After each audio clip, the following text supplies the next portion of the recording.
नमस्कार, मैं नेहा मोदी। अब वक्त हो चला है प्राइम टाइम बुलेटिन का। सबसे पहले नजर डालते हैं आज के हेडलाइंस पर। राज्यपाल कटारिया का माफीनामा आया सामने। वीडियो जारी कर मांगी माफी। महाराणा प्रताप को लेकर की थी विवादित टिप्पणी।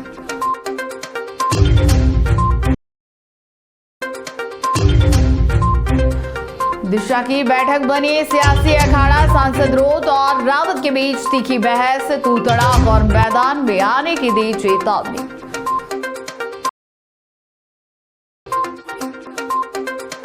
रावली पर्वतमाला पर सुप्रीम कोर्ट की बड़ी राहत। पुराने फैसले पर लगी रोक। 21 जनवरी को होगी अगली सुनवाई।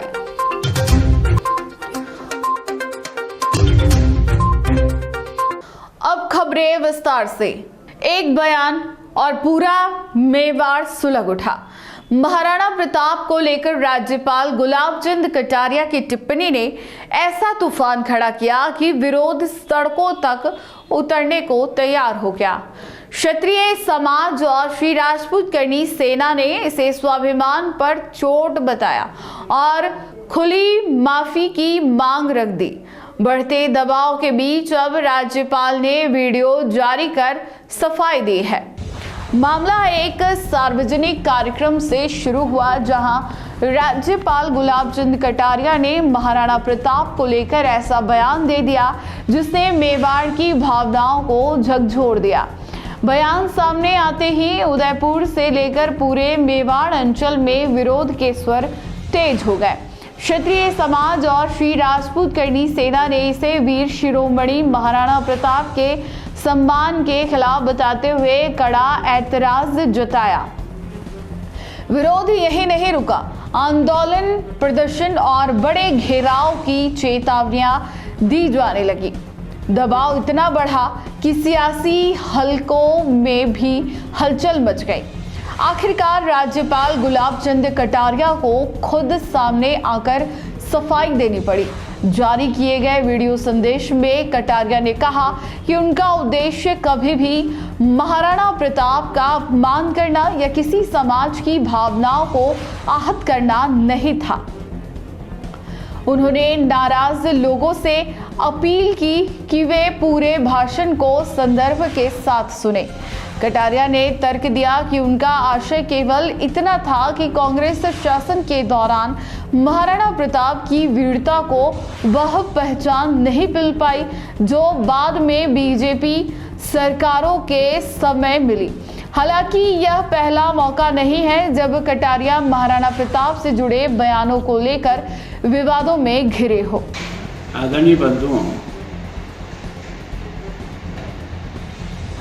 मेरे चंडीगढ़ के निकल जाने के बाद मेरे बयानों को लेकर के कई तरह के प्रश्न खड़े किए गए। मेरी आप सबसे विनम्र प्रार्थना है कि मेरा भाषण शुरू से लेकर आखिर तक एक बार आप सुन लें, मेरे भावों को सुन लें, मेरे शब्दों को सुन लें, मेरे मन में प्रताप के प्रति कितनी श्रद्धा है, आस्था है, विश्वास है। पहली बार मैं नया 33 साल की उम्र में एमएलए बनकर गया था, तब मैंने आग्रहपूर्वक प्रताप के इस शौर्यपूर्ण जीवन को मेवाड़ में स्थापित किया जाए। घर घर, गांव गांव लोगों के मन में प्रताप की उस जीवन को लोग नज़दीक से देख सकें। उसके लिए मुख्यमंत्री भैरव सिंह जी से निवेदन करके पहली बार मेवाड़ कॉम्प्लेक्स योजना 77 से लेकर 80 तक ही राज रहा था, पर हमने उसको स्वीकृत कराया और उसके कारण से ही आज कुंभलगढ़ का विकास, गोगुंदा का विकास, चावंड का विकास, हल्दी घाटी का विकास उसके बाद शुरुआत हुई। मैंने उस विषय को ही इस रेफरेंस में कहा था कि कांग्रेस का 47 से लेकर के 77 तक सरकारें रही, लेकिन प्रताप के जीवन को ऊंचाई पर ले जाने के लिए किसी भी प्रकार का काम नहीं हुआ। हमने पहली बार उसकी शुरुआत भी की, उसको निरंतर आगे बढ़ाया और अब की बार भी सरकार ने अपने बजट में प्रताप से संबंधित स्थानों को और विकसित करने के लिए 175 करोड़ रुपए की स्वीकृति दी है। मेरा कहने का भाव वो था कि हम लोगों ने प्रताप के उस शौर्यपूर्ण जीवन को जन जन तक पहुंचाने, आने वाले पर्यटक को भी प्रताप की गाथाओं से परिचित कराने के लिए ये सारे के सारे विकास प्रारंभ किए। ये विकास कांग्रेस भी कर सकती थी। इतना लंबा कालखंड रहने के समय में भी ये मेरा उस पर भाव था। मैंने ये जो शब्द प्रयोग किया कि हमने प्रताप को जिंदा किया, इसके आगे और पीछे की बात को आप सुनिए कि कांग्रेस ने इस बारे में प्रताप के जीवन को जन सामान्य तक और दुनिया तक पहुंचाने के लिए जिस प्रकार की आज मेवाड़ नहीं, दिल्ली में भी स्टैचू बनी है, गुजरात में भी बनी है, बंगाल में भी बनी है, हर जगह प्रताप का जिस प्रकार का हुआ है उसको बढ़ाने का प्रयत्न किया। मेरा ऐसा कोई भाव नहीं था। फिर भी अगर किसी को केवल ये कि हमने जीवित किया ये शब्द इतना सा टुकड़ा अगर आपको बुरा लगता है तो मैं इसके लिए क्षमा चाहता हूँ कि मेरा भाव ये नहीं था कि हमने किया। हमने कहा कि हमने प्रताप को सब प्रकार से ऊंचाई देने के लिए जो भी प्रयत्न सरकार की तरफ से हो सकता था, और आप ये जितनी भी स्टैचू प्रताप की लगी हुई है, जहाँ भी लगी हुई है, उसका समय नोट कर लें कि कब लगी है, किस साल में लगी है। गांव-गांव में प्रताप का ये जो मान और सम्मान है, ये हमारे उस अभियान को प्रारंभ करने के बाद में है या उससे पहले से है। तो थोड़ा सा मेरे भाव भी आपको ठीक लगेंगे। मेरा तो आपसे आग्रह है कि छोटी छोटी बातों पर प्रताप के प्रति मेरे मन में कितना सम्मान है। मैं इतने सालों से प्रताप जयंती पर जो कार्यक्रम नगर पालिका तो बाकी सबके सहयोग से, समाज के आप ही के समाज के सहयोग से जो कर रहे थे, कब शुरू किया, कब इसको हमने कहाँ तक ले जाने का प्रयत्न किया। अगर सम्मान नहीं होता तो क्या ये कार्यक्रम हम नगर परिषद के अपने बजट से और फंड से इस प्रकार के कार्यक्रमों का आगे बढ़ा सकते थे। मैं सोचता हूँ कि मेरा जो विषय है, मैं चाहता हूँ कि मेरा पूरा भाषण शुरू से लेकर आखिर तक सुनने के बाद फिर आप और कोई आपका सुझाव हो तो मुझे ज़रूर दो, मैं उसे स्वीकार करूँ।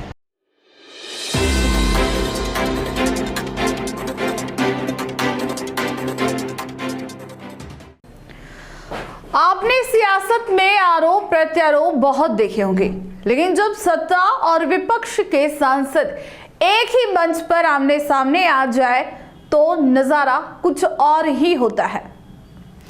डूंगरपुर कलेक्ट्रेट की एक सरकारी बैठक उस वक्त सियासी अखाड़े में बदल गई जब बीएपी सांसद राजकुमार रोत और बीजेपी सांसद मन्नालाल रावत के बीच तीखी बहस छिड़ गई। बात इतनी बढ़ी कि शब्दों की मर्यादा भी टूटती नजर आई, जिसका वीडियो अब सोशल मीडिया पर वायरल हो रहा है। डूंगरपुर जिला कलेक्ट्रेट सभागार, जहां आमतौर पर योजनाओं और विकास पर चर्चा होती है, वहीं इस बार सियासत ने सारी हदें पार कर दी। बैठक में जिला कलेक्टर समेत कई अधिकारी मौजूद थे। मंच पर थे बीएपी पार्टी के सांसद राजकुमार रोत और बीजेपी के उदयपुर सांसद मन्नालाल रावत। शुरुआत सामान्य रही, लेकिन किसी मुद्दे पर असहमति ने अचानक बहस का रूप ले लिया। देखते ही देखते बहस का तापमान चढ़ गया। दोनों सांसदों के बीच शब्दों के तीर चलने लगे। आरोप प्रत्यारोप इतने तीखे हो गए कि माहौल असहज हो गया, जिसका वीडियो अब सोशल मीडिया पर वायरल हो गया है, जिसमें नेता तू तड़ाक से बात करते हुए दिखाई दे रहे हैं। यही नहीं, दिमाग खराब मत कर जैसे शब्द भी सुनाई दिए। सरकारी बैठक में इस तरह की भाषा ने मौजूद अधिकारियों को भी हैरान कर दिया। यही नहीं, विवाद तब और भड़क गया जब बीएपी पार्टी के एक पदाधिकारी ने खुले तौर पर चुनौती दे दी कि अगर लड़ाई लड़नी है तो मैदान में आ जाओ। इस बयान ने बैठक को पूरी तरह सियासी अखाड़ा बना दिया। अधिकारी बीच बचाव करते नजर आए, लेकिन तब तक मामला गर्मा चुका था। जरा आप देखिए ये वीडियो जिसमें नेता किस तरह से बात कर रहे हैं। मत बोलिए, इधर से बोलिए। क्या होते तुम क्या होता है? तू बोल रहा है क्या होता है? अरे आप एक साथ ध्यान रखिए। दिशा की ये गवर्नमेंट ऑफ इंडिया का नरेंद्र मोदी जी का लेटर है, इसके अनुसार बैठक होनी चाहिए। ये स्कीम से सेंट्रल गवर्नमेंट की स्कीम से आए खड़ा करें, क्या करें? ऐसा मत करिए, लाइन से चलिए, ऐसा मत करिए। नरेंद्र मोदी जी व्यवस्थाओं में सुधार चाहते हैं और सेंट्रल गवर्नमेंट की स्कीम में उसका नहीं होना है। भ्रष्टाचार होना है तो स्कीम पे होना चाहिए, उसकी जांच होगी। बैठे जांच करने के लिए कौन सी स्कीम में भ्रष्टाचार हो रहा है? देखिए ये लेटर है, ये निकला हुआ 96 स्कीम है। 96 स्कीम पर बात करिए। मुख्यमंत्री बीमा योजना कहाँ पर बात करिए? अभी आदमी सिर्फ खड़ा करने आया है। हम आदमी नहीं, हम जनप्रतिनिधि है जाके। आदमी क्या होता है? कैसे बोल रहे हो? दिशा की बैठक में दिशा के गाइडलाइन सही है। होगा तो क्या सारे वही होंगे? मुख्यमंत्री जी की स्कीम की बातें होंगी। मुख्यमंत्री जी की स्कीम की बात कैसे हो सकती है? ये सेंट्रल गवर्नमेंट द्वारा गठित कमेटी है, सेंट्रल गवर्नमेंट की 96 स्कीम है, नोटिफाइड है और नोटिफाइड इसी स्कीम पर बात होनी है। क्या बात कर रहे हैं? क्या बात कर रहे हैं? गवर्नमेंट की स्कीम में क्या प्रोग्रेस है डूंगरपुर जिले की बताओ, इसकी बात करेंगे। और दिशा की बैठक में कलेक्टर स्पष्ट है कि अध्यक्ष चाहेगा दूसरे इशू पे चर्चा हो सकती है। तो क्या ऐसे गाइडलाइन जारी कर रखी है, इसका लेकर नोटिफिकेशन निकला हुआ है। नोटिफिकेशन नहीं होगा, बात करने के लिए नोटिफिकेशन के बाहर नहीं होगा। हमारा भी पावर है।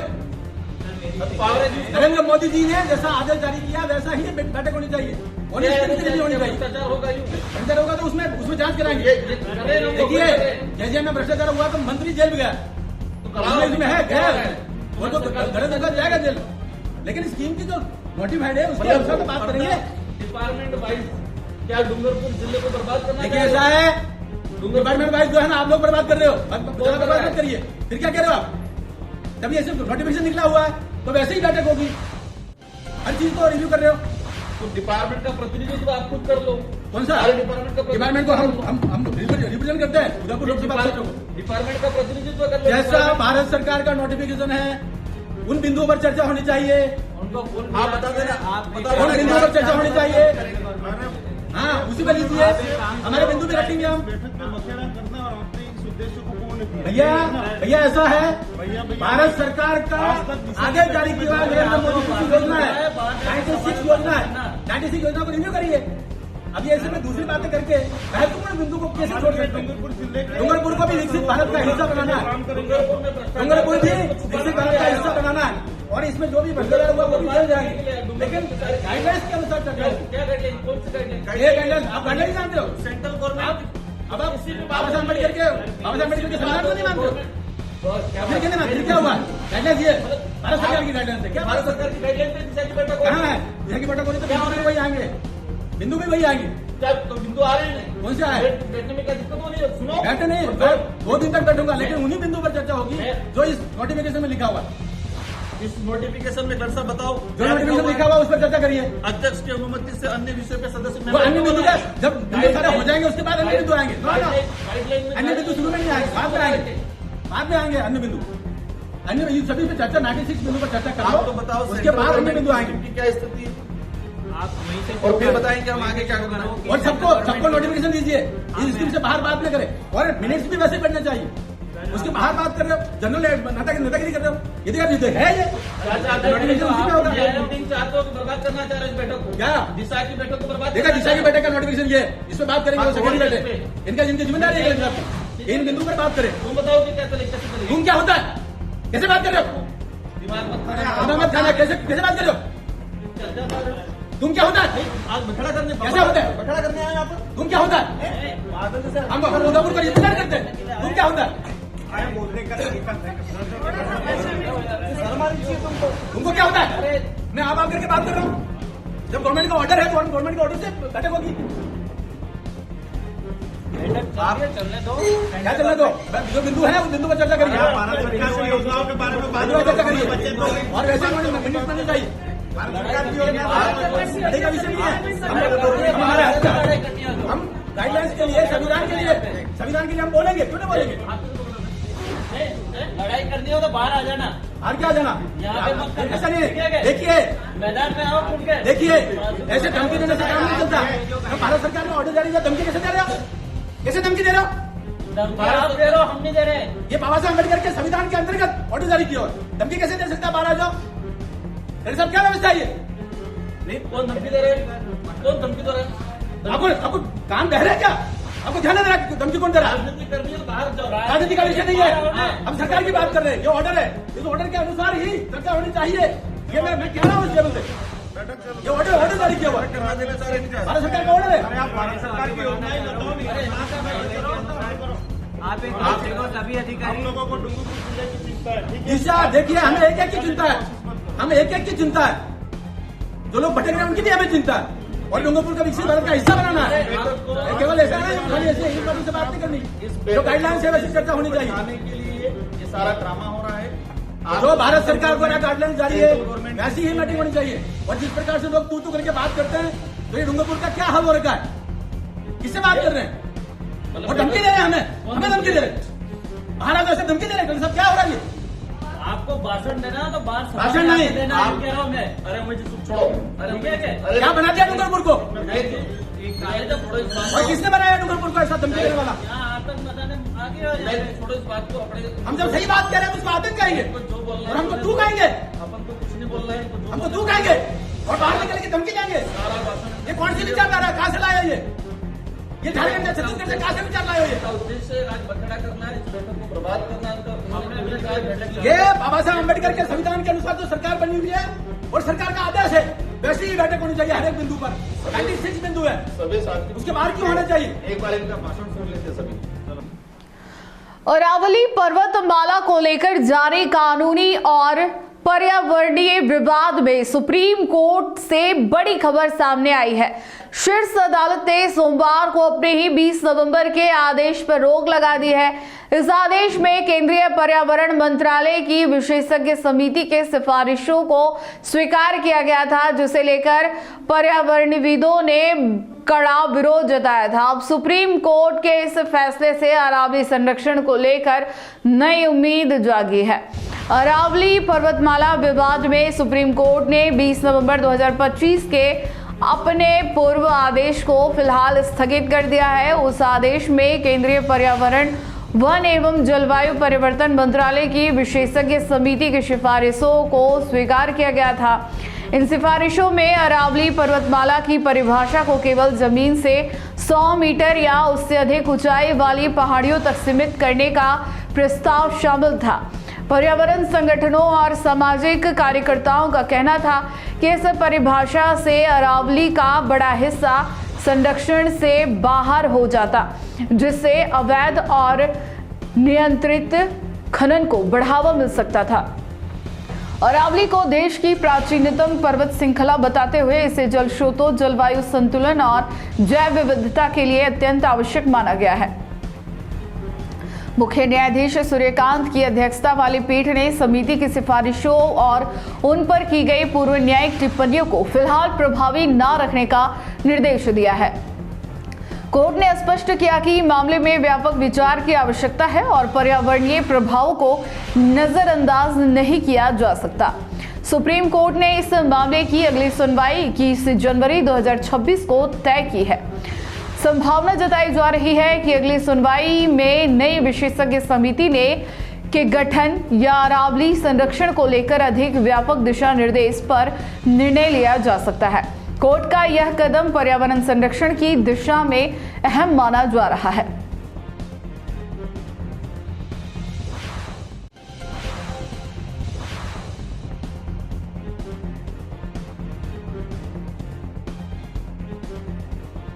अगर आपको भी इस वेडिंग सीजन शादी की शॉपिंग करनी हो, इलेक्ट्रॉनिक हो, होम अप्लाइंसेस हो या फिर फर्नीचर, तो आ जाइए उदयपुर के अंदर लोकेटेड मयंक इलेक्ट्रॉनिक पे, जहां पर आपको ये सारी चीज़ें अवेलेबल मिल जाएगी एक ही जगह पर। नमस्ते दोस्तों, मैं Hitesh Jain, owner Mayank electronics 2.0 and Mayank electronics mobile world. शादी की पूरी शॉपिंग करने पे हम दे रहे हैं लाडली बिटिया को 6,990 रुपये का गिफ्ट, जिसमें से हम आपको दे रहे हैं mixer, tiffin box, pillow, bedsheet, comforter, iron और 3 लीटर कुकर।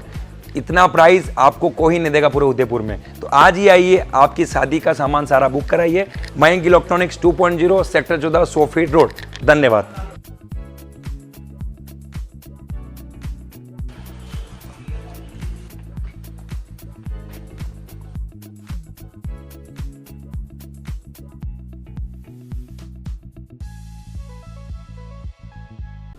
अरावली क्षेत्र में अवैध खनन की लगातार मिल रही शिकायतों को देखते हुए अब राज्य सरकार पूरी तरह सख्त नजर आ रही है।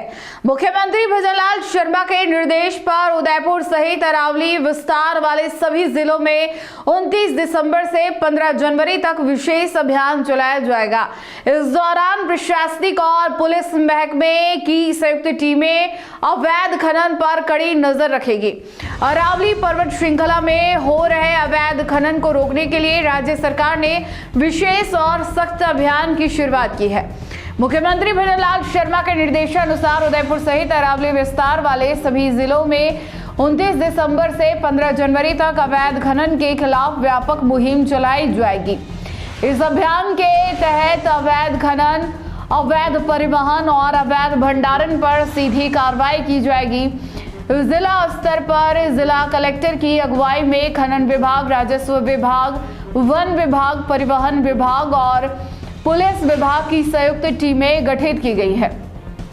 ये टीमें संवेदनशील क्षेत्रों में नियमित निरीक्षण कर अवैध गतिविधियों पर त्वरित कार्रवाई करेगी। वहीं उपखंड स्तर पर उपखंड मजिस्ट्रेट की अध्यक्षता में संयुक्त टीमें अभियान को प्रभावी ढंग से लागू करेगी।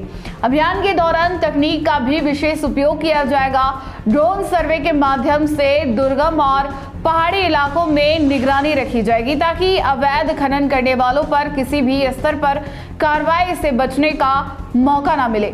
इस विशेष अभियान को सफल बनाने के लिए जिला कलेक्टर नमित मेहता और जिला पुलिस अधीक्षक योगेश गोयल के वीडियो कॉन्फ्रेंस के जरिए संबंधित अधिकारियों के साथ बैठक की।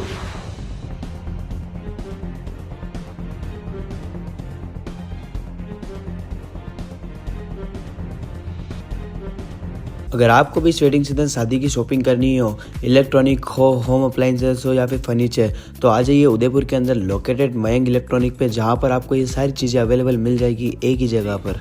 नमस्ते दोस्तों, मैं Hitesh Jain, owner Mayank electronics 2.0 and Mayank electronics mobile world. शादी की पूरी शॉपिंग करने पे हम दे रहे हैं लाडली बिटिया को 6,990 रुपये का गिफ्ट, जिसमें से हम आपको दे रहे हैं mixer, tiffin box, pillow, bedsheet, comforter, iron और 3 लीटर कुकर। इतना प्राइस आपको कोई नहीं देगा पूरे उदयपुर में। तो आज ही आइए, आपकी शादी का सामान सारा बुक कराइए। Mayank electronics 2.0 sector 14 100 feet road. धन्यवाद।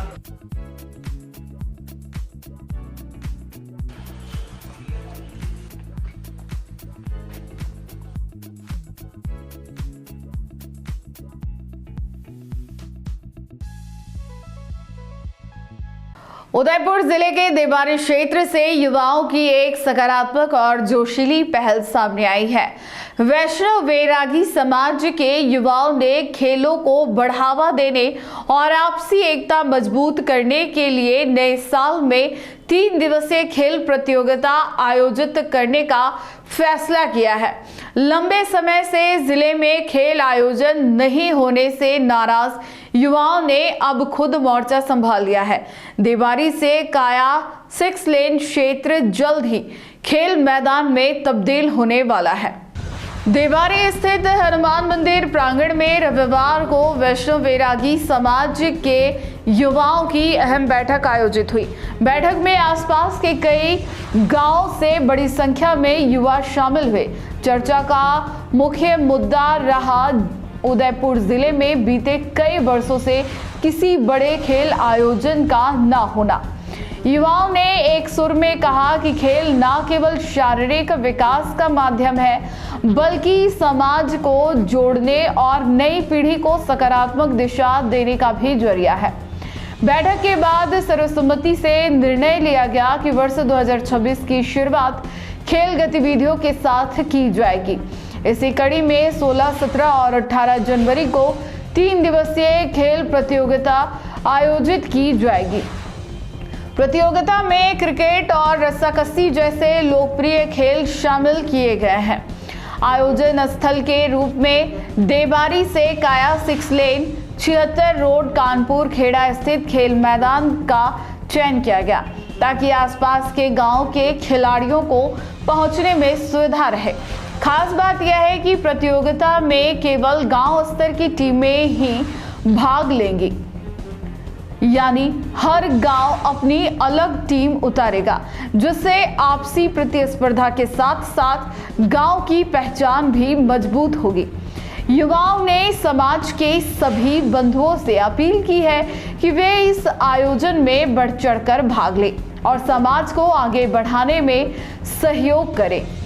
जिला मीडिया प्रभारी बालूदास वैष्णव भीमल ने जानकारी देते हुए कहा कि यह आयोजन युवाओं की एकता। उदयपुर के गांधी ग्राउंड में सोमवार को कबड्डी का जोश चरम पर नजर आया, जब राज्य स्तरीय कबड्डी प्रतियोगिता का फाइनल मुकाबले के साथ समापन हुआ। राजस्थान राज्य कबड्डी संघ के तत्वाधान में आयोजित इस प्रतियोगिता में देश भर से आई टीमों ने दमखम दिखाया। खिलाड़ियों की फुर्ती, दांव पेच और जीत का जुनून दर्शकों को बांधे रहा। अब इसी प्रतियोगिता से राष्ट्रीय स्तर के लिए खिलाड़ियों का चयन किया जाएगा। राजस्थान राज्य कबड्डी संघ द्वारा आयोजित और उदयपुर जिला कबड्डी संघ के तत्वाधान में हुई राज्य स्तरीय कबड्डी प्रतियोगिता ने गांधी ग्राउंड को खेल के अखाड़े में तब्दील कर दिया। सोमवार को खेले गए फाइनल मुकाबलों के साथ प्रतियोगिता का समापन हुआ, जहां खिलाड़ियों ने आखिरी सांस तक जोर आजमाइश की।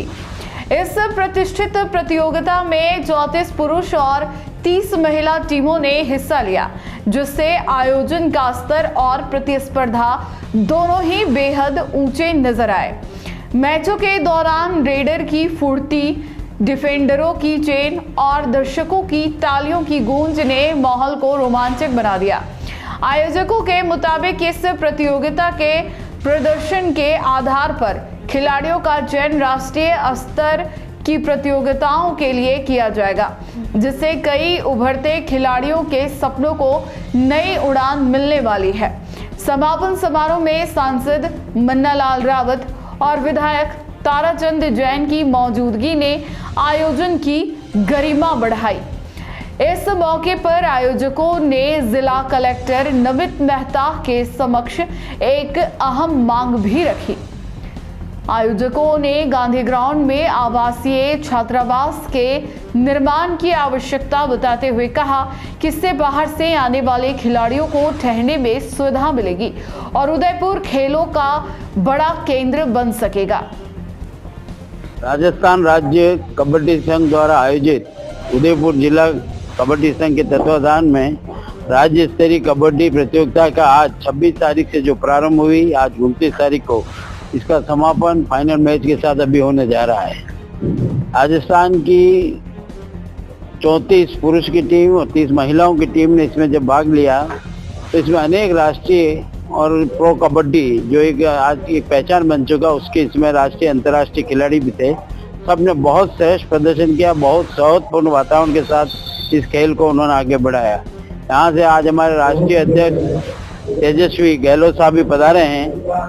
पूर्व में लंबे समय तक आपके पिता श्री जनार्दन सिंह जी गहलोत ने, तब भी मैं और जालमचंद जी उनके साथ काम किया है और एक लंबा उनका अपना कबड्डी का परिवार का अनुभव है, वह भी आज पधारे। साथ में शहर के विधायक से लेकर सांसद महोदय से लेकर मंत्रीगण, अन्य जनप्रतिनिधि और आयोजन समिति, स्वागत समिति जुड़े सभी बंधु भाई ने यहाँ पधार कर इस प्रतियोगिता का मनोबल बढ़ाया। और जैसा कि अभी मोदी जी ने हाल ही में एक इंटरव्यू में कहा था, एक जीतता है, एक शब्द उन्होंने कहा था, अब इसका उपयोग नहीं है, दूसरा शब्द लगता है, जीतता है, एक सीखता है। तो हार में कोई वो नहीं है, हर हार में एक जीत लिखी हुई होती है। तो यानी कि खिलाड़ियों ने अपना श्रेष्ठ प्रदर्शन किया, परिणाम कुछ भी रहे। यहाँ से राजस्थान की टीम का जो चयन होगा वो राष्ट्रीय स्तर पर भाग लेगी। मुझे विश्वास है कि पुरुष और महिला दोनों वर्गों में राजस्थान की टीम राष्ट्रीय स्तर पर निश्चित रूप से श्रेष्ठ रहेगी। और जैसे कि पूर्व में भी बहुत अच्छे परिणाम राजस्थान की टीम के खिलाड़ियों ने दिए हैं, तो मैं आज सबका उनका स्वागत, अभिनंदन और ये सिक्री फाइनल मैच भी समाप्त होने वाला है। आज हमारे बीच में जिलाधीश महोदय जी यहाँ पधारे।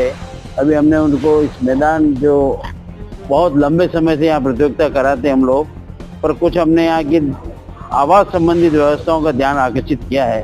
उन्होंने आश्वासन दिया है कि आप प्रस्ताव बना के भेजें तो यहाँ पर आवासीय छात्रावास भी, जो कि दोनों काम से आएगा और विशेषकर खेलकूद के समय में खेल को मिले, इसके लिए भी कल जिलाधीश महोदय से बात की है। निश्चित हम उसके लिए पहल करेंगे। राष्ट्रीय प्रतियोगिता कब होने वाला है? अभी हमारे राष्ट्रीय अध्यक्ष जी आए हैं, वो घोषणा करेंगे इसकी, इस प्रतियोगिता के बाद, क्योंकि आगामी सभी जूनियर, सब जूनियर, आजकल पुरुष को भी अलग करें, महिलाओं के भी अलग होते हैं और दोनों सीनियर्स के साथ भी होते हैं, तो अलग अलग स्थान पर अलग अलग राज्यों में उसकी उपलब्धता के आधार पर होंगे। परंतु एक नियमानुसार इसके ठीक 1-1.5 महीने में ये प्रतियोगिता हो जाएगी। हम प्रयास कर रहे हैं कि अगले वर्ष इसी दिसंबर माह में राष्ट्रीय कबड्डी प्रतियोगिता हम यहाँ कराएं, क्योंकि पूर्व में भी मैंने और जालमचंद जी ने राजस्थान कबड्डी के अनेक टूर्नामेंट तो कराए, पर फेडरेशन कप भी उदयपुर में कराया है और लगभग ये कहानी 30-35 साल पुरानी हो गई है। हम चाहते हैं कि शहर के जो खेल प्रेमी है उनको राष्ट्रीय स्तर के कबड्डी के खिलाड़ियों का प्रदर्शन और हमको मेजबानी का अवसर मिले, इससे पे। अगर आपको भी इस वेडिंग सीजन शादी की शॉपिंग करनी हो, इलेक्ट्रॉनिक हो, होम अप्लाइंसेस हो या फिर फर्नीचर, तो आ जाइए उदयपुर के अंदर लोकेटेड मयंक इलेक्ट्रॉनिक पे, जहाँ पर आपको ये सारी चीज़ें अवेलेबल मिल जाएगी एक ही जगह पर। नमस्ते दोस्तों, मैं Hitesh Jain, owner Mayank electronics 2.0 and Mayank electronics mobile world. शादी की पूरी शॉपिंग करने पे हम दे रहे हैं लाडली बिटिया को 6,990 रुपये का गिफ्ट, जिसमें से हम आपको दे रहे हैं mixer, tiffin box, pillow, bedsheet, comforter, iron और 3 लीटर कुकर। इतना प्राइस आपको कोई नहीं देगा पूरे उदयपुर में। तो आज ही आइए, आपकी शादी का सामान सारा बुक कराइए। Mayank electronics 2.0 sector 14 100 feet road. धन्यवाद।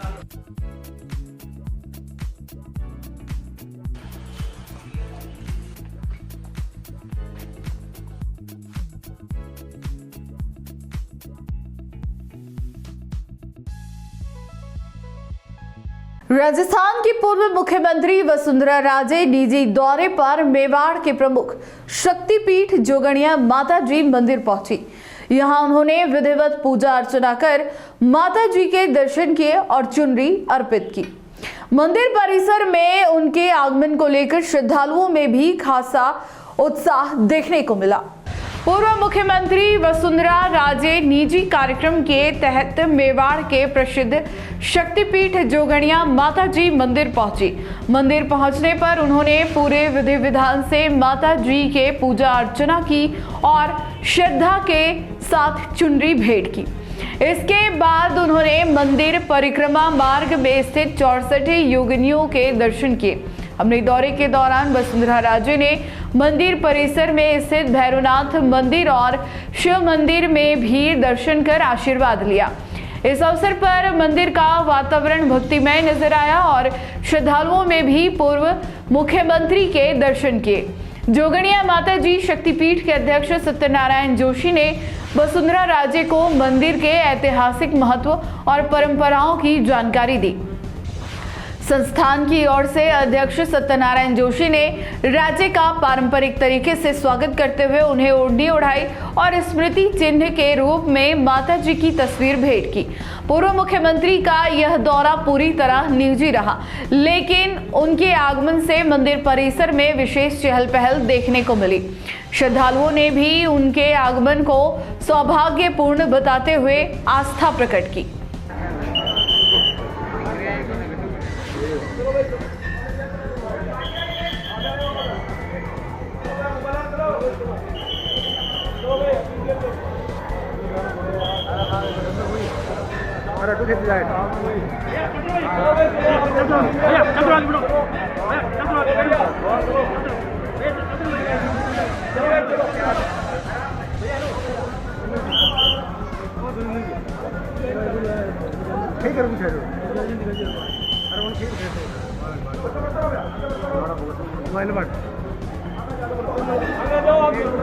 मंगलाल 2-4 फोटो गेला मंगलाल फोटो गेला अरे फोटो गेला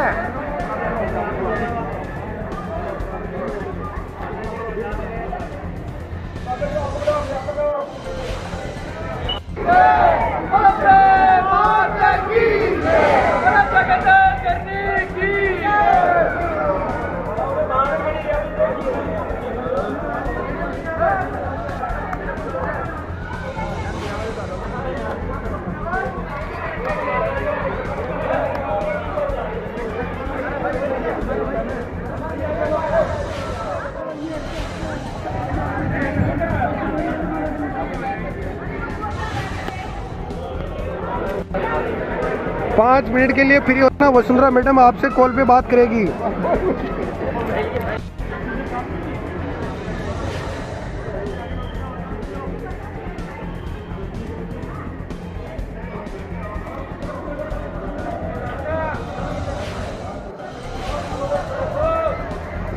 आगे बढ़ो भाई, अब आपको बढ़ता रहो, थोड़ा सा बढ़ता रहो, भाई बोला जी जाते।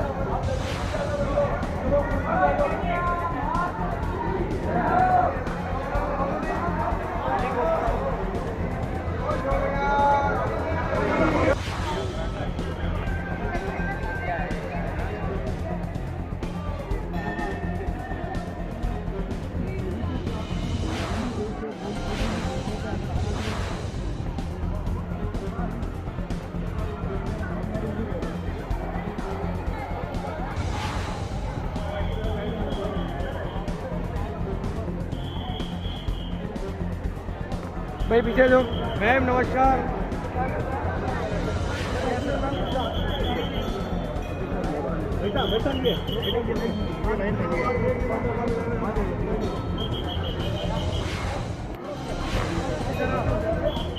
अरे यार जगह मत लो यार, कैसे आराम से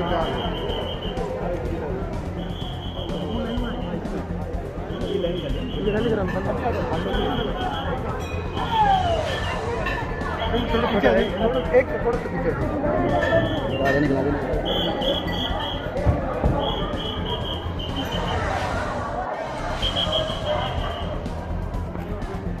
अगर आपको भी इस वेडिंग सीजन शादी की शॉपिंग करनी हो, इलेक्ट्रॉनिक हो, होम अप्लाइंसेस हो या फिर फर्नीचर, तो आ जाइए उदयपुर के अंदर लोकेटेड मयंक इलेक्ट्रॉनिक पे, जहाँ पर आपको ये सारी चीज़ें अवेलेबल मिल जाएगी एक ही जगह पर। नमस्ते दोस्तों, मैं Hitesh Jain, owner Mayank electronics 2.0 and Mayank electronics mobile world. शादी की पूरी शॉपिंग करने पे हम दे रहे हैं लाडली बिटिया को 6,990 रुपये का गिफ्ट, जिसमें से हम आपको दे रहे हैं mixer, tiffin box, pillow, bedsheet, comforter, iron और 3 litre cooker.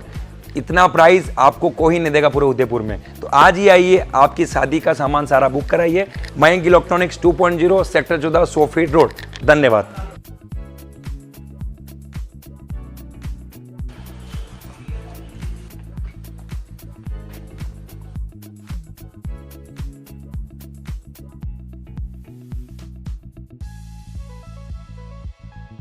T news Rajasthan के बुलेटिन में फिलहाल अब तक के लिए इतना ही। आइए चलते चलते फिर से नजर डालते हैं आज के टॉप हेडलाइंस पर। राज्यपाल कटारिया का माफीनामा आया सामने, वीडियो जारी कर मांगी माफी। महाराणा प्रताप को लेकर की थी विवादित टिप्पणी।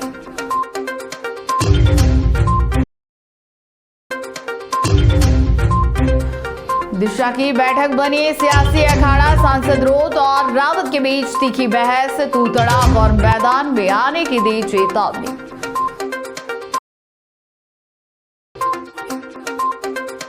रावली पर्वतमाला पर सुप्रीम कोर्ट की बड़ी राहत, पुराने फैसले पर लगी रोक, 21 जनवरी को होगी अगली सुनवाई।